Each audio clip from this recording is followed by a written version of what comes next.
de suite. On ne peut pas Burkina Niger. Donc, il y a donc encore c'est un mouvement massacre à l'intérieur, on devrait être à l'extérieur. Donc, mon avec 600, il y a une hypothèse une famille. Mon avec 600, avant que les leaders se retrouvent à l'extérieur du pays, il faut faire de sorte que les leaders ne pas comment hakina mais c'est rafli. Bébé comment kada itak. Parce que Bouna Ramadi, mon bidon de ce qu'il fait. Mon bidon, on de ce qu'il fait. Mon bidon, Jamana Donald, Amena Jamana Kumala, Dabe Jamana Kola, on de ce qu'a Jamana Fenchaman Taka dit qu'on fait mon en total à 2 pas seulement. Décembre de Bani Kelechi. Il faut coûte que tout vaille que vaille. Fais un bécaquet Jamana Kelinga bin Jamana, ou quelqu'un ne sera béfé. On a 100 millions d'euros, nous, la ni Zé, ils veulent que moi kabo. Ni Amedom ne copie, Malikono, ma keme ani ma mouan duru de Kangabo. Personnalité là. Ma keme ani ma mouan ani duru. Donc on a de sérénité là, donc du gouvernement. Il y a 2 jeunes activistes au bas là. Jeunes de mon club là. Mais au coco trop qu'on a fait, nous le trop donna.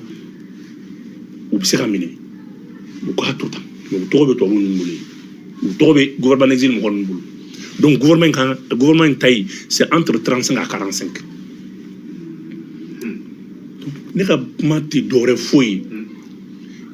Il faut pas que Isiko ou Ghana qui se prépare à l'extérieur Kana kadou ou be fen fen ou fait mo fene bien munu bu kuma dadur lamine ou be kuma mu ko munu mo jur lamine donc transition ba effort fen ko chitrayi action fait pour travailler. Armée d'opération fait notre travail. À chaque fois, terrorisme de action kellingue, nous m'avons remonté à la. Donc, Marfa Chili Kumabi, Basiri Kumabi, même ce qui est avancé. Pour bref, Trump Sigra, Kosaina. Trump Sigra, aye moufo, à quoi même boulot d'Airishi, il est sur un bitre. Maintenant, Poutine Diaba finalement, Djomga Iken.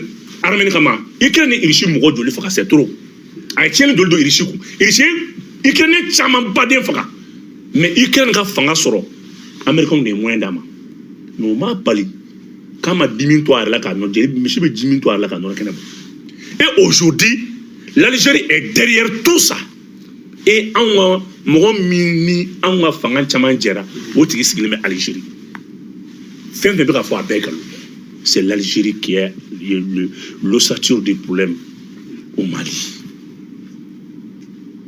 Donc, vous pouvez profiter du conflit politique ou des faits. Élection tout arrangé à l'effetine. Élection tout arrangé à l'effetine. Parce que l'élection qui est ça va permettre, parce qu'aujourd'hui, ASI a élection est ASI de Brexit là. ASI a élection.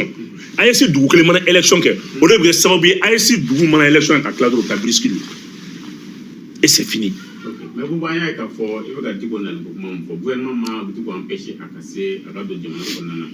Mais Jamanado il y a reproche à la Noé à Takara Algérie a fait $1 au gouvernement est plutôt au fin calama. Nous pas la Tchédoy. Il y a la Madouko Kangana Pasoro à Matagne in Nofolo, à Pasoro Badou à Perula.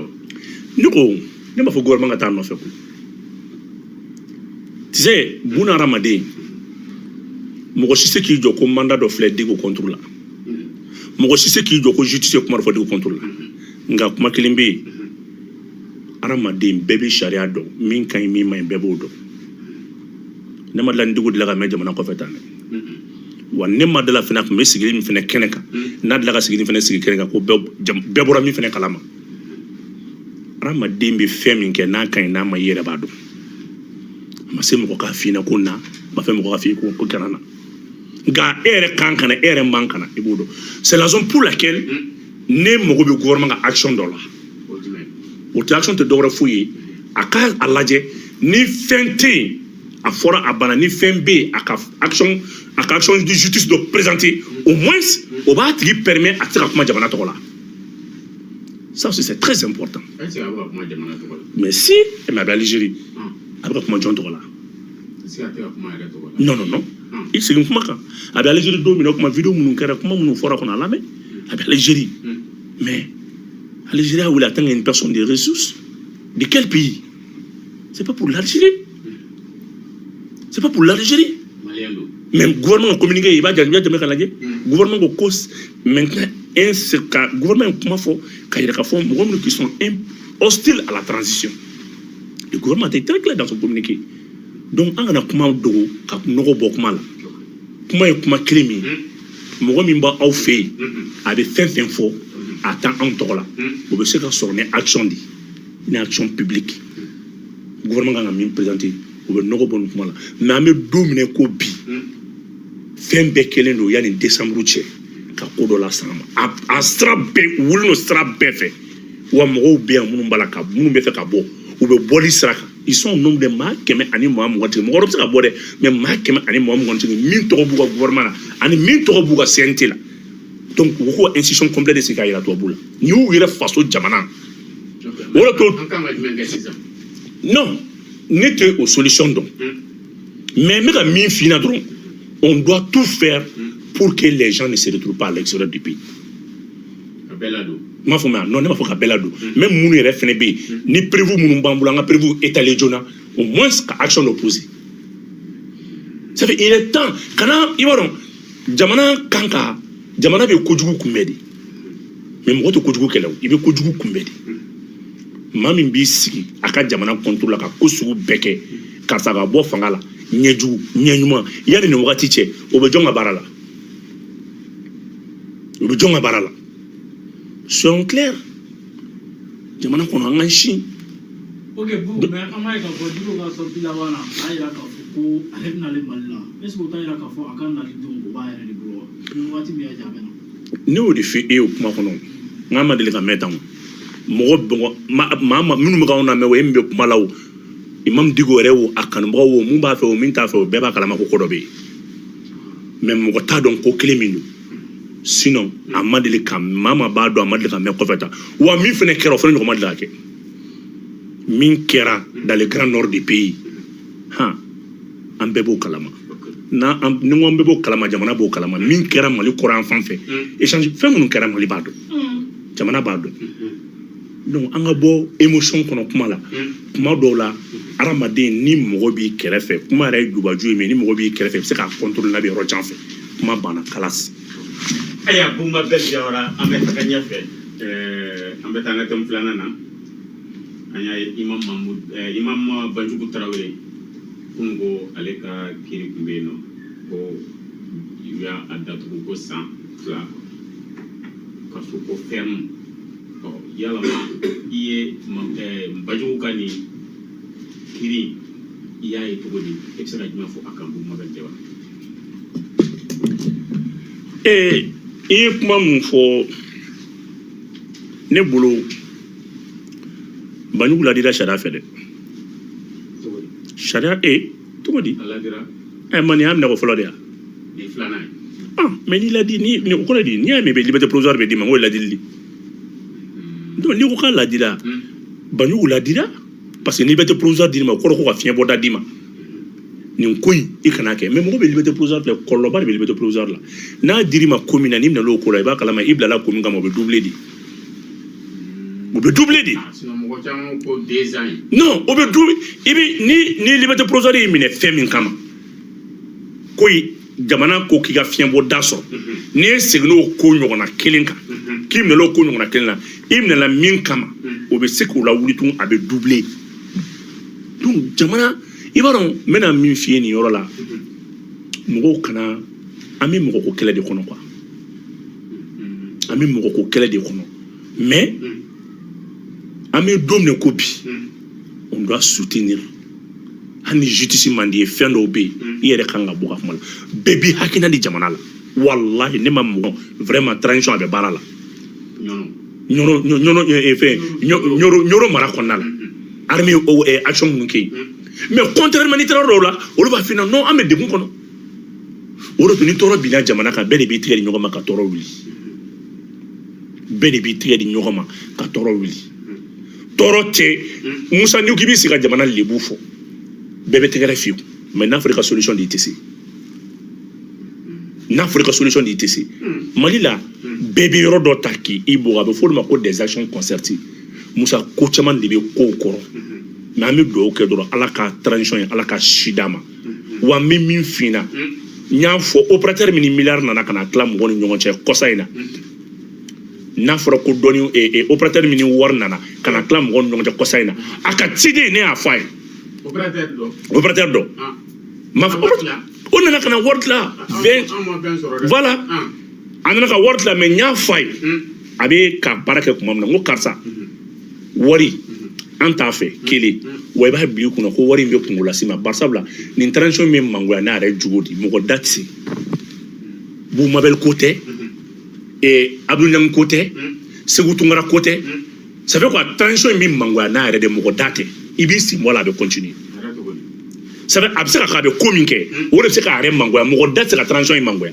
walayi i tɛ se maa si kana bila i kunna k'i lamɛnlen don k'i n'i sen bɔ transition in na ko a bɛ bi i bɛ taa ça fait i b'i sen bɔ a la a bɛ continuer Ala y'o bonya di nin transition in ma donc i bɛ ka na wari min tila i bɛ ka fu de tila mais je pense que a ka ciden jo di n kumakan ma wallahi a ye jo di yan milliard joli milliard 30 ani kɔ i b'a la ka ko fiɲɛ y'a la foyi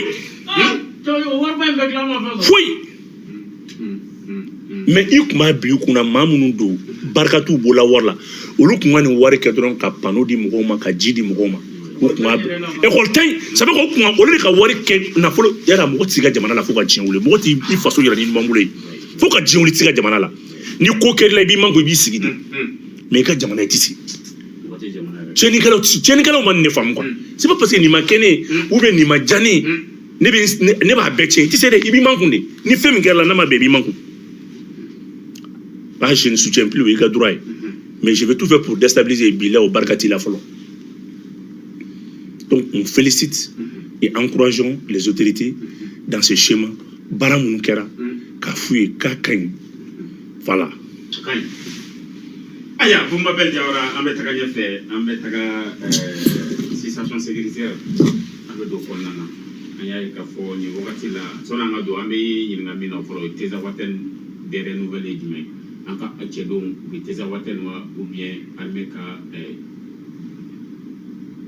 bi togo di Tezawaten sɔnni an ka taa Burkina Boumabel Diawara ne ye kuma dɔ fɔ a ye Tezawaten ko la k'i n'a fɔ n'an kumara communication na a t'a faamuya hali sisan bɔra k'a fɔ kuma kɔnɔ Tezawaten ye yɔrɔ de où mɔgɔ tɛ yen tugun mɔgɔ tɛ yen mais aw bɛ ka Tezawaten kɛ yɔrɔ façon min ye Tezawaten ye san 30 kɛ a bɛ gɛlɛya Tezawaten bɛ est-ce que b'a kalama Algérie ka mara de kun kɔnɔ il faut mɔgɔw k'o bila u kun na a tun bɛ Algérie ka mara de kɔnɔ Algérie de bɛna exercer kabiri politiciens nana politiciens ye o yɔrɔ janya depuis Musa bɔra yen Tezawaten ni yɔrɔ caman bɛ yen jamana y'i sen bɔ a fɛn caman k'a to yen wa nin yɔrɔ nin baden bɛ Mali frontière baden de la Mali dugu dɔw bɛ yen n'an k'an bɛ taa nɔfɛ bi mankan bɛ k'a la Tezawaten dɔrɔn tɛ dɛ u ye dugu wɛrɛ kelen bɛ ka nafa bɔ a la parce que Malien kelen bɛ ka Mali nafa bɛ bɛn Bamakɔ dɔrɔn ma Mali président ɲɛ bɛ fɛn bɛɛ la o ye Bamakɔ ye mais jamana territoire k'a lakana o yɔrɔ de don donc an k'a bila an kunna mɔgɔ bɛ t'i sigi i ni jugu bɛ sigi dankun na fɛn min na i b'i farati i b'i labɛn a y'a fɔ n ye dɔrɔn ko leader terroriste kelen jumɛn bɛ Tezawaten hali seman tun bɛ manamanakan min fɔ Algérie kan k'a da k'a man kun mais i b'a an bɛ taa an sigi la Mali yɛrɛ dugu fɔlɔ min ye tɔɔrɔ ta ka Mali sɛgɛrɛ ni diɲɛ dugu bɛɛ hali an bɛ ka français minnu fɔ Algérie ka tɔɔrɔ ka bon ni français ta ye maa min b'i ka pétrole bɔ ka tila k'a marifa di terroriste ma maa min b'i ka sanu bɔ ka tila k'a minɛ di terroriste ma ka bin i kan ale de tila et pourtant bannen dɛ o dugu kelen de tila ka kɛ kɛlɛ banbaga ye cɛ Ala ye Mali bi mun kɔnɔ quoi ni silamɛ ni diinɛ yɛrɛ tɛ fɛn bɛɛ ni Ala cɛ n'i y'a kɛ dugu dɔ la i bɛ détruire de san 30 i ka jamana kuma kalifalen bɛ mɔgɔ min na o tigilamɔgɔ kelen de bɛ ka i jugu la labɛn k'a bila i fɛ yen san 30 depuis 1991 Mali kuma bɛɛ kalifalen don Algérie la o Algérie kelen de bɛ Mali yɛrɛ maa maa bɛ ka Mali déstabiliser ale b'a bɛɛ kɔfɛ ni dugawu ni barika tɛ ni armée ni gouvernement ɲɛnama tɛ ani président ɲuman tɛ i tɛ se ka bɔ nin kalama fo ka diɲɛ wuli bi an bɛ phase jumɛn na an bɛ phase jumɛn na réalité phase tiɲɛ la nin kɛra Mali bɛ k'i bolo d'a ka nafolo bɛɛ kan minnu tun bɛ yen olu yera pétrole borom be o yera ça fait quoi kene kan bara de do dorni jolen do la ka yira la fleur mais me ko de nyefina yoro be doni do mais na ma farati mo amundo o ye min kana folo karano ka civil fa ka fa civil fa o civil mo ngani kele mo foni mo terrorisme do civil mo ngani kele o lo ku ya mere fila no kala ya terrorisme da ko civil mo ngani kele kan yo de fa donc il y a donc sans coordination be terrain coordination be terrain il y a donc mais RFI bi ici ka armée Mali ka convoi fo ka da ko convoi flatara kelen donnant les 12 kelen donnant les 19 mais ama voter sur position ni donc avec armée ka position fo bon en tant que position di mo shima mais même une fois tu as une nouvelle ay drapeau doron turuli kono ma shika kuma tan blaka fo ka meni na ça fait pas oublier qu'on a kera do na te dugo mo la et le 14 novembre c'est la date officielle de l'entrée de l'armée malienne à Kidal. À travers Féténia, anniversaire de la Kidal le 14 de ce mois. Mais à ma fois qu'on a Kidal miné, ko ante kalo flagé Kidal makla ona quand c'est à sécuriser. Bien qu'on a Kidal miné ko bayna ko Kidal sécuriser. Donc ko tu bout ko fakana depuis Kounou le 7 il y a eu une patrouille mixte minam Kidal. Tout corps confondu, sapeurs-pompiers, escabardons et police, garde nationale, armée de terre, armée de l'air et ozo abe tout corps sont fait bec Kidal. Force à bord ou armée à bébé patrouille conjointe là. Kidal be bi jibe courant be Kidal de courant donc jibe courant be. Tellement que toi oui yoro ina be ministre ou wordo yoro ina ka bla maligne. Et mais à la barka la neni be kun mais neni be kun faranga courant kan courant de soro courant central me courant Kidal c'est plus avec 10 mégabo a courant Kidal courant ka chak Kidal ma a robinet pression c'est trop donc il va revoir toi aussi de kunu ni ay fono to bu mo to bu ministre me metanga segino Kidal glan to mi imi bulu baw jolembe so baw jolembe mais Algérie économie Algérie ka soro kema o kema mo ne be bo Mali n'aurait enfant fait Kidal marakona kema o kema mo ne be boy ou be bisaba do ko bisaba mais bi ala ya kanyan tige da be ga mo ne be bi tiere la ni autai amaka tugudi mais en meni yoro la mtini yoro la ayo tui mais mi kuma kili ni au fedro aka bla kuna ko Kidal et tezawaten be ni base de abim na tourna base be sigoro la ka pilon na fembe trou ka radar be sikaba ka damine tezawaten kata fo Kidal be base di les trois bases là tezawaten Tessit aleni et Tessit et Tessalit plutôt aleni ya famia bala Kidal les ville a bébé signo en fait ko fitin ndoro do ala te dakura akele motu donc aya bla kuna franchement et Donald Trump est discours d'Okala. Discours de Mbebe à Séminéma. Mais à Tekala, Trump, n'est-ce qu'on diète, mondialisme, diète, même fait qu'il date au bec, ma belle diète, et diète, mania kadjamana kanon dièbo de vous. Moro, il faut être souverain. Diète, ça fait quoi? Il faut façon qu'on ait qui est le boulot. Asimman discours de foyer. Mbef tout mi benga souveraineté reconnue. Asimman ni foyer. Allah bane fle AIC président tadema c'est ni ka jamana kanu il faut ici là quoi et c'est ça que Trump a discours de remerciement ata kala ne ka si ko américain ne ko me ko foso kanuna ale no de barake wa te jan no bay nga krengre ni ala ani chino de be nyona côté chino de ka juru bala ka te me be ka mu ya ka chino ka juru sala ne ma fait ya kunu odonga vidéo la ngwa menevru be kum transfert ka Chine wa juru meta zinna c'est trop donc oui là donc a phobie djebe bara de boulot quoi djebe bara de boulot djé abe bara de boulot et mais une urbanité Chine partie États-Unis partenaire et tout les partenaires économiques font ka Chine font fait donc Trump veut se démarquer de l'Union européenne il y a Morukun Fawo il y a Diwo Ninkerata iba kuma ben no l'instant pep la guerre coûte cher ni mo mi deme mais akasigili anafa na fa foita la terrorisme désarmé liko wa kar sigili aka na da AIC arranger foka foka aujourd'hui ça va amener une compétition dans l'AES ça va amener partenaire faire be jesse ça bedi be mise AIC na fa de belajo parce que fɔlɔ u tun ka marifa de turu suma ka anw kɛlɛ mais ni zen bɛɛ de bɛna avec un portefeuille donc ni n'an bɛ jɛ pétrole n'a sɔrɔ fɔlɔ an tun b'a d'i ma 10% bi n'an ko 35% n'i m'a sɔrɔ an b'a di mɔgɔ dɔ ma o b'a bɔ an ɲɛ 40% peut-être n'an ye 5 ans ko la an b'i bɔ yan an yɛrɛ ka jamanadenw b'a fɔ ko Libye y'a kɛ cogo jumɛn donc fɔlɔ AES tun t'a ka nafa bɔ ni ne kama i ma irisiw tolara ka na raffinerie projet daminɛ san wɛrɛ o kan ka bɔ raffinerie pétrole ni sanu na joona parce que guerre nin tɛ o i b'i sigi guerre la guerre tɛ ban mais n bɛ kuma kelen f'i ɲɛna i bɛ économie de booster ka guerre la tunu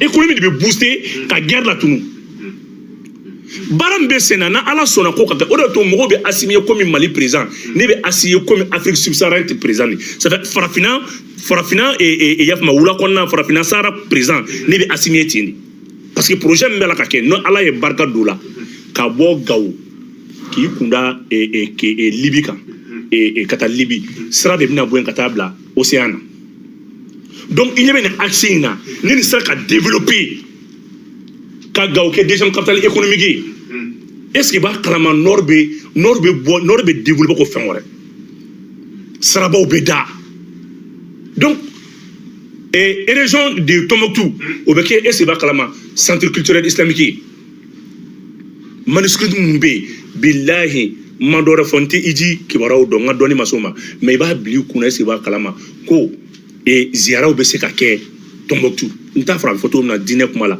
ala bato kɛyɔrɔ ɲuman bɛ se ka kɛ Tombouctou tellement que fɛn ɲumanw bɔra yen ma ɲumanw bɔra yen n'an ye nin kɛ on voit même amener le monde islamique dugu bɛ développer fɛɛrɛw bɛ kɛ a bɛ kɛ centre commercial belebeleba ye i n'a fɔ Tombouctou kabini Buktu yɛrɛ bɛ sigi waati min na Tombouctou tɔgɔ dara musoba min na depuis o yɛrɛ b'a daminɛ waati min donc i b'a ye minɛn bɛ bɔ Niger ka na minɛn bɛ bɔ Libye ka na à ce moment on n'a plus besoin k'a fɔ Kayi k'a fɔ Gawukaw k'a fɔ k'u bɛ taa fo Kayi ka taa minɛn ta Dakar ou bien ka taa Cotonou ou bien ka taa Benin ou bien ka taa Côte d'Ivoire port la il suffit juste que an ka bɔ ni Libye ye dɔrɔn ka na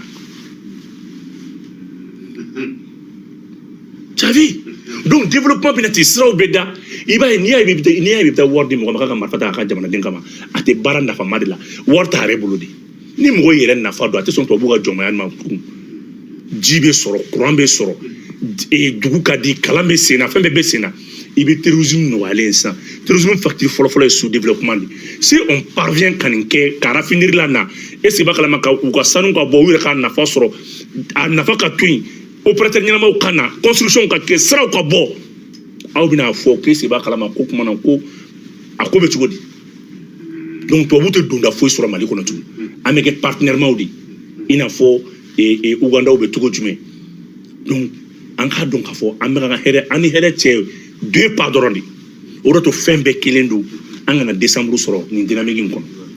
mais Boubou Trump ka sigili la Zelensky ka bɛna kɛ cogo di parce que an y'a ka lase dɔw mɛn ka kɔrɔ ko n'a sigira dɔrɔn ko tɛna financement foyi kɛ la. Amérique de gagne na o Amérique ko k'ale bɛ taa construction territoriale de la ne m'a f'i ye ko dugukolo caman ye Amérique de ta ye donc Amérique bɛna jɔli marché de bɛna d'ale ma a bɛ bombe d'u ma u b'u ka dugu ci a jɔli marché bɛ d'a ma économie va servir o nafa bɛ taa Amérique servir n ko diɲɛ nafa de diɲɛ kunkolo de européen y'u ka nafolo ta k'a di Amérique ma Amérique y'a di Ukraine ma Ukraine bɛɛ cira k'a folokoto k'a da kolon ci k'a filenkolon Trump nalen filɛ sisan ko ka kɛlɛ jɔ ko ka taa ni jɔli ye ko ka taa ni sojɔ ye o sojɔ entreprise américaine de bɛna fanga sɔrɔ o la kɛlɛ ni mun nafa ɲa sisan les 4 grandes régions Donetsk ni munu irisi mɔgɔ bɛ région ban naani ma irisi y'o sɔrɔ donc Amérique ye nafa sɔrɔ irisi ye nafa sɔrɔ européen ta kɛra la jumɛn ye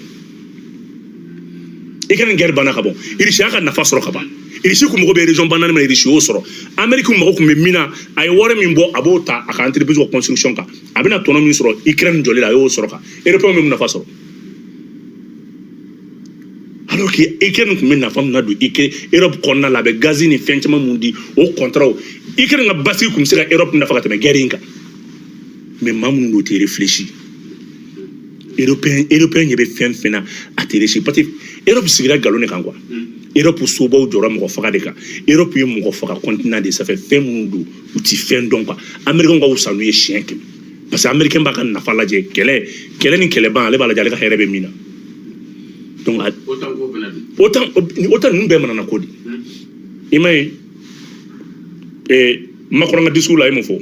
Quand il est temps que l'Europe se détache des États-Unis pour qu'on va faire un glaué. Mais c'est trop tard. C'est détache des États-Unis. Au cours où il y a une armée au blanc qu'on va faire un chamangla. Mais après, une économie humaine. C'est fini. Mais Ukraine, quelle est? Joe perdre, il y a une là. Mais l'Europe de perdre là. L'Europe de moins autant blacatan et minen bedi. On n'a pas au joli 500. C'est l'Amérique maintenant qui va postuler.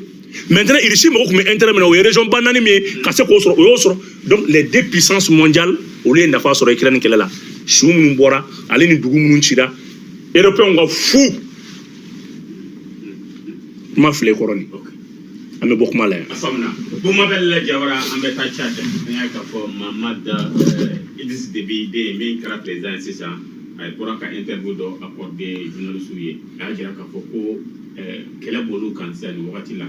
Parce que si tu as mansara, comme mais Uma ou d'après Dougouti, mais nous n'avons pas le cas pour demain. Alors que follow là, au lieu de parler de Goudo, Kaka Goudo demain, pas de clair qu'on a. Désormais, au lieu de cacher donc n'a pas de Kata Dougoro demain, ou au Québec ou à Dougla. Mais c'est la dernière fois à intervenir. N'a eu aucun fois à Galontier. Il n'a Dougum de Mako Irake, à Dougou du Mendeme. Chari Dougou du Mendeme. Tchad combien en France, au Goum Dokono. Tchad c'est là où. Mais Tchad c'est contingent qu'on a parce que aujourd'hui la France composée avec la troupe tchadienne. France n'est Tchad élément de comme paraît que nous avons. Comment on a la même bien, n'tient à trop fort. Mais on a la formation de riche là dit. Mon âme c'est ngata Tchad directement parce que avant on va faire natra ou va éliminer. Mais au côté qu'on fait ko Idriss Déby dengembe. Voilà ça parce que au boloko ani ni promotionnel qui le koni nebna coup d'état kala ou ya blakana malila ministre ma contingent na kala isolé allo ko opération de santé là moya ke betra ka Tchadien tout be kam la ko Tchadien ye piège mu da anya uta do Tchad combien en France kan na fa de kam Tchad ka 2000 malama ni 1000 te 1500 te 2000 et quelques éléments de combien ministre ma contingent kono c'est là où douera to ko yeduli 800 700 500 Tchad quelqu'un comme dans 1000 et quelques là. Tchad combien en France n'a intérêt de comment? Aïe Dougoumin demain akata pour lui. Amon demain de. Aïe Dougoumin demain akata pour lui. Tchad mougon wulum la besa watimna 2013. Akra mission onisienne d'amener. Outara mission mina a sur une tchekile il était lieutenant-colonel. Mime Fangala. Il était lieutenant-colonel. Il a encore un jeune frère qui est encore militaire. Ne m'a fli, si je ne m'abuse pas. Abina domi avec opération Nyama. Anana anisema moko de konga opération nga fait. Anisema moko tato Francisco ko sema gidi de ka blagné. Ku kata. Ko terusu be orodo la. Mais Francisco pion de sema. Tchad ka troupum kumbe. Wa so rubora tien do kala mal. Francisco mo ku kana information remontée au Gariachi, beaucoup va remonter, qu'on a qu'on Gariachi. Oui, information remontée. À tout le monde, on a mission de la Ouli France, on va voir ta mission. Kosema mo de ou guider. A donc, ni tchekele mi me troupe Nyama. Et Mohamed Idriss Déby. Allez qu'on non. Quand Alex da ko fo français ko do troupe na français ko coûte don troupe Nyama. Oui, pression que oui a faouli, arrêt wolo fa ou ya wuli. Ka fa na ko boki dengue bi ka ban.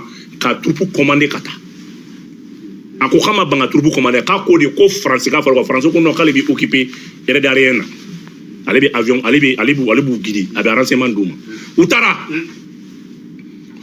c'est kulo romina le guide de la semence guide mais ay centre explosif boîtier là ka flicha troupe ka woroni bela ou échange de tir d'amener donc Tchad troupe c'est soroka Tchadien tan sabasara. Donc Tchad troupe c'est sur le cas tir wuli fan fait ou sera terroriste na. Mais français avion na ka ubé bunte ku ba ravage non fait. Ay donc na sur fangala. Français avion na Tchad élément fait kumbe ka jiga beka. C'est pour ça c'est pas un gouvernement nous sont tous en complices. Les gouvernements des pays des pays africains vendus là où président Beba Kalamami ba ko armée là. C'est fin mon unité ka armée bo armée de ba don président be Janfala ka kayne ala to ngona ka to donc au Kérouka où il y a plus grand nombre de morts où il y a mis sur Mali c'est 27 morts c'est fait en 2000 avec donc on a des sur France ne m'a fli à 2013 à ça que tout na ko nyafo ou frodama bien en France dit France de y'u don MINUSMA kɔnɔ wa u tun bɛ baara kɛ France ka yamaruya de kɔnɔ barika ninnu ni barika de tun bɛ baara kɛ a ye minnu dɛmɛ ka taa foli a m'anw dɛmɛ ayi a m'anw dɛmɛ ne y'an dɛmɛ ni min ye mais mɔgɔw bɛ an bɛ direct dilan mɔgɔw k'a bila commentaire la dɔrɔn mɔgɔw k'a bila commentaire la dɔrɔn mɔgɔ a ma ni mɔgɔ min ye Mali ye i ye fu de ye barisabula a tun bɛ MINUSMA cadre de kɔnɔ a n'anw kun tɛ a ye MINUSMA de servi a m'anw servi anw ye nin voire AES ko la yan k'an k'an jɔ fɔlɔ a bɛ cogo di bi AES baara minnu ma hali sisan ale de ye victime ye AES ko la victime hali tronçon min kan ka bɔ bi ko ka taa ni sira min kan ka da ka tɛmɛ ka taa Libi ko ka tɛmɛ n'a ka yɔrɔ an ko an tɛ. mais formation conjointe min kɛra AES FM non AES tɛ dɛ u yɛrɛ dama de don u dugu naani ale ni Benin ni Niger ni Nigeria FMM tɛ force mixte multidimension quoi je ne sais pas mais u y'u kungo de ale attaquera 41 morts Nigeria kumara Benin kumara John nana dɛmɛ il a lancé la force l'opération Askanit Askanit lancé a ye mɔgɔ kelen faga ma a ye mɔgɔ kelen sɔrɔ France nana France ka base min bɛ u nana ka na terroriste appuyer ka Tchad élément fɔ a tila k'i kɔ dɔn ka t'i sigi nɔ la pep mais n ko France ni ɲɔgɔnna kan anw na yan kana ni an ka kan bɛ attaquer an bɛ France avion so wele a b'a fɔ k'a bɛ na France bɛna kuma dɔw la ka tɛmɛ an ka troupe kɔnɔ ka taa bombardement kɛ kungo kɔnɔ France avion bɛ tɛmɛ ka taa bombardement kɛ kungo kolon kɔnɔ terroriste na anw kɛlɛ kɔ kuma min na terroriste talen kɔ kuma min na a bɛ sɔn ka na ko wa k'ale nana k'ale kun filila coordonnées la a ye min kɛ Tchad la a y'a ɲɔgɔnna k'anw na a bɛ na kana i bɛ coordonnées GPS d'a ma k'a fɔ a bɛ kɛlɛ yɔrɔ la a bɛ fɔ de ma en terme militaire ko guidage aérien troupe au sol b'a fɔ ko bon an bɛ nin yɔrɔ la na France bɛ coordonnées don ka taa tir kɛ kungo fin kɔnɔ ka tila ka na retard la k'a fɔ ko wa ko ale filila de Tchadien ma Tchad président ma foyi y'a la fɔlɔ a ma foyi y'a la fɔlɔ a tɛ France in dɔn quoi solution jumɛn b'a la n'a ko a b'i firifiri France bolo u bɛ coup d'état k'a la parce que non attaque in bɛɛ k'a mangoya de u b'i ni attaque de da ɲɔgɔn na k'i mangoya a bɛ fɛn fɛn kɛ sa a bɛ taa Irisiw ka ambassade de la ou bien Chinois ka ambassade de la a bɛ taa ka taa contrat de défense signé sans sini ka délégation ko France ka taa France bɛ minɛ ye nin dɔrɔn de Assimi bɛ min ɲɔgɔnna k'a la quoi ça fait que i bɛ saya de da yira France la mais namu tan a b'i bɔ yen ka mɔgɔ wɛrɛ sigi donc a bɛ ka kuma min fɔ n'anw tɛ a m'anw dɛmɛ bi a m'anw dɛmɛ sini n'a y'anw dɛmɛ yɔrɔ min na k'o yɔrɔ fɔ wa an t'a kalama wa an sen t'a la an tɛ wayi. Bon, an bɛ taa an ka ɲininkali laban na Burkina Faso kolo la wagati la ka opération dɔ mɛnɛ ko terroriste cɛkulu dɔw tun bɛ yen nɔ k'u sera k'olu neutraliser Boumaga Diawara i bɛ se ka jumɛn fɔ Burkina cɛdenw ka nin wulikajɔ la. Bon a bɛ opération kelen ye k'a kɛra bɛɛ wa Irisiw ka chaîne yɛrɛ y'a bila a su tɛ se ka compter ka ban an y'a f'i ɲɛna quoi il y a des forces de isolées pour attaquer l'AES nin y'a daminɛlen de ye quoi. Ne y'a f'i n ka interview daminɛ la action kelen de ye nin élément kelen ninnu de fana filɛ nin ye i y'a faamuya ba la n tɛ n'u yɔrɔ fɔ n'o tɛ u kana fɛn kɛ o élément kelen de don olu fana filɛ kulu sanfɛ nin c'est les mêmes forces Burkina fagali min da u ka tɛ se ka lakali a su dɔ hali sisan su dɔw ma se ka récupérer hali sisan Burkina muso minnu bɛ ka bɔ kungo kɔnɔ olu ye su dɔw yira sɔrɔsiw ka taa dɔw nɔfɛ tellement k'olu faga. L'AES va résister, l'AES va demeurer. C'est une alliance d'espoir. C'est une alliance bénie. Wallahi barka de AES la. U ka fɛn sugu bɛɛ kɛ u ka se ka dugukolo in bi u tɛ se. Parce que Trump yɛrɛ na tɔgɔ min filɛ nin ye Européens yɛrɛ ye nin mais olu bɛ Ala bɛ ko wɛrɛ d'u ma mun tɛ nin si ye. Donc aujourd'hui AES bi partenaire ba bɛɛ bɛ fɛ ka baara kɛ n'a ye. Opération conjointe de bɛ yen an yɛrɛ ka AES chef d'état-major ye ɲɔgɔn sɔrɔ Niger pour que kata sécurité conjointe ameno fana bila en place donc AES gendarmes ni policiers olu fana ka force mixte na bila en place Burkina Mali Niger olu fana bina force mixte do bila en place ina fo ko armée ka togo jumɛn armée bolofara do fla labzanga donc maintenant fɛn min u ka sécurité ni défense u ka sécurité fana an ka gendarmes ni policiers fana bina jɛ ka force kelen bila en place tout ka sécurité kɛ ɲɔgɔn fɛ donc on est en train de progresser inchallah saïda. Voilà. Vraiment, bon, faut qu'on fasse un peu de